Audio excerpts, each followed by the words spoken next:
following is the tape job of the wrist, and then the base will be the same regardless of what motion you're trying to restrict. Once we get to the determination of motion restriction, we'll show you where the check reins are applied.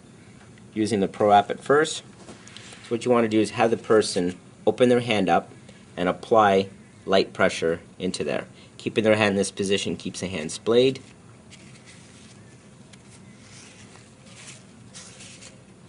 Create a little hole there, slide their thumb through there. Pro app.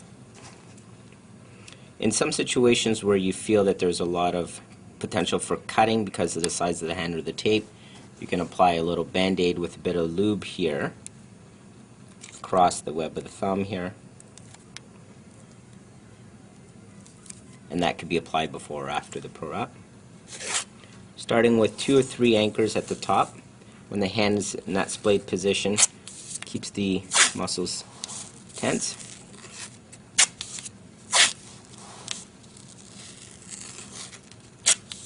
Three strips there. The anchor strip across the hand starts at the base of the hand here, cuts across, goes underneath, and back this way. So this way.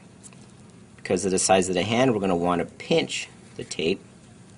This also reinforces and prevents it from digging into the thumb here. This part here is where you don't want to apply a lot of pressure, cutting like that. So you just have it light. Come here. And then finishing on the back of the hand. That's your starting point. Alright, once you have your anchors set down, you want to establish which motion of restriction you're trying to prevent.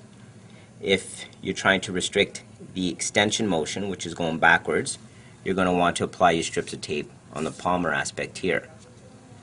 The opposite is true for restricting the motion of flexion, where you would put your check reins across here.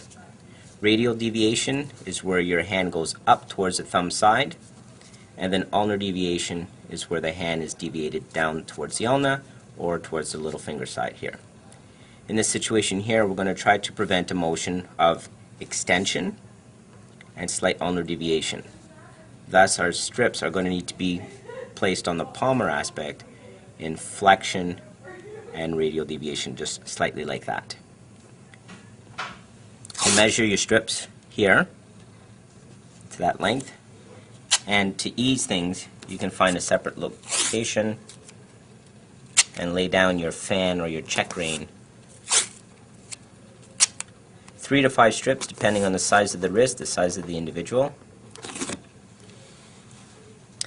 You can apply the strips measuring here. You want to take that wrist up into a slight flexion again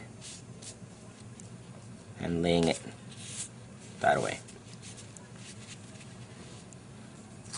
Begin by anchoring one side. I've chosen to anchor this side here. Now, this end is still free, which could, so if I hold that there, I can do a quick test to see, does it restrict the motion of extension. If it doesn't, you can pull a little tighter into there. The anchor tape is still the same. Pinching again, following as the first one, up and over, and done. Then ask the person to try to extend, and then that's the extension restriction that's there. The person should feel a little bit of a pull across that region.